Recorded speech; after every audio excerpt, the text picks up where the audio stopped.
producer. At this point, the world began to see the extent and depth of Michael's musical creativity. I'd like to say thank you very much. What Motown taught Michael Jackson is melody and the way rhythm works with melody in a pop format. You know, he was a guy who, because of what Motown was groomed with a pop sense, and that's something that you know shone through on Thriller and all those big albums that he went on to make in the 80s and 90s. I said you need to leave my dreams tonight.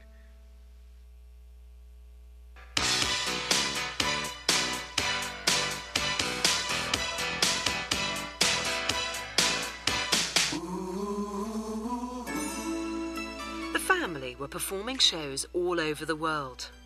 Sam Brown was their musical director in the mid-70s. Funny story, the first time I went out to the house, Michael always liked animals, and they had this macaw in the house, which I didn't know of. So I buzz in, and the gates open up, and I go up this long driveway, and I get out of my car, and I go to the back door, and I knock on the door, and I hear this voice say, "Who is it?" And I say, "This is Sam Brown. I'm here to see Joe and Michael." No response. So I knock again. "Who is it?" "Sam Brown. I'm here to see Joseph and Michael. You just buzzed me in." No response. Knock on the door again. "Who is it?" Well, it was the bird. And they were around the corner having a laugh. Michael and Jermaine and Jackie and Marlene were around the corner holding their noses to keep from laughing out loud. The closeness of family, it gives you ability to know each other's voices 24/7, know who's going to do what. Any song you're singing, you're able to sing in harmony if you want to. Versus a group that's put together, a family group, they're more at ease on stage, number one, and more at ease at rehearsal. There's no ego. Now tell me, what do you think is the success of the Jacksons, yourself and the Jacksons? I would say probably togetherness, or just enjoying our work a lot, putting a lot of love into it, all our effort. Wherever they went, the Jacksons were received by frenzied audiences who followed them relentlessly. When we were in Caracas, Venezuela, and we were playing a soccer stadium that held 60,000 people, and we were downstairs in the dressing rooms, and the walls are concrete, with this lime green paint on the walls. All of a sudden, we heard this, and it was the sound of the entire stadium stomping their feet, because the opening act was finished and there was an intermission, and they wanted the Jacksons to come out, and it was scary. As we walked up the ramp, the closer we got, and you could hear the announcer, in Spanish, and saying, "Tito, Jermaine, Jackie." And then we were at the ramp, and Bill Bray was in front, who was their head bodyguard security, and the band and I are back there, and he says, "The Jackson 5," and it was this huge roar from the crowd and screaming, and it was unbelievable. Because I love it. You have to like it to be in it this long. Yeah. Or you'd go crazy. It's so much. We've been traveling the world and making records and just having a great time. Michael always worked harder than his brothers. There was very little that could distract him.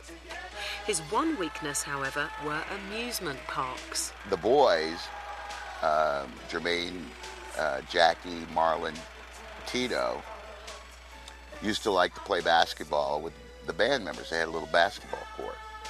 And Michael was always about working. It was time to work. Michael wanted to work. And he would often come to me and he'd say, Sam, would you tell the boys to come on? Let's go. So then I'd have to go outside and say, okay, guys, let's wrap it up. And of course they're going, okay, we just got 5 more minutes. We're almost through with this game. I was like, Michael wants to get started, guys. Let's go. So Michael he didn't want to tell his brothers what to do because he was like almost the youngest. So he'd have me do it. Michael loves amusement parks. I think that goes without saying. Everybody knows that by now. And Michael would always ask if there was an amusement park nearby because he'd want to go.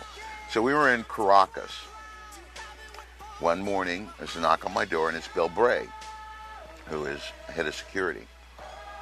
And he says, Michael wants to go to this amusement park, and nobody else wants to go. Everybody's sleeping, and they don't want to go. And Michael said to ask you, he said, you might want to go because you like amusement parks. And I do. And I said, sure, I'll go with you guys. So it was the 3 of us. So we traipsed off to this little amusement park with rides. And they had literally opened it up early so Michael could go in there and not be bothered. So I took some pictures of Michael on this kind of Ferris wheel kind of ride with Bill sitting next to him, and I was in the front car. Though he was still part of the family group, Michael's solo career aspirations soon started overtaking the work he did with the Jacksons. His star would have shined anyway, ultimately. But remember, it was the Jackson 5 at first, and he came out of that situation because he literally distinguished himself.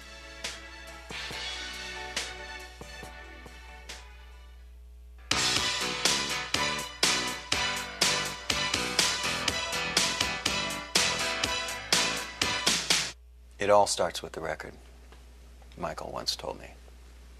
Everything, and he, pointed around, and he said, Billy, this all starts with the record, so we gotta make this great. In 1979, at the age of 20, Michael released Off the Wall, his first solo album for Epic. Fans heard a new, more mature Michael, with a deeper voice and more adventurous tracks. Off the Wall went on to sell 12 million copies worldwide. This record announced to the world the arrival of Michael Jackson, solo artist. He has been creating amazing songs ever since. Best one is definitely Billie Jean. Heartbreak Hotel. Black or white? It has to be I Wanna Rock With You. That song. Of course, I like I'll Be There. That's like my guy to girl song. Smooth Criminal. Heal the World, which was, of course, has become an anthem of songs. Thriller. Man in the Mirror. Off the Wall marked the start of his hugely important working relationship with producer Quincy Jones. Quincy also produced Thriller, Bad, and was an integral influence on Michael's songwriting style. Basically, every album, including a good part of Thriller, was done at our studios. Michael has his own unique way of expressing his ideas for songs.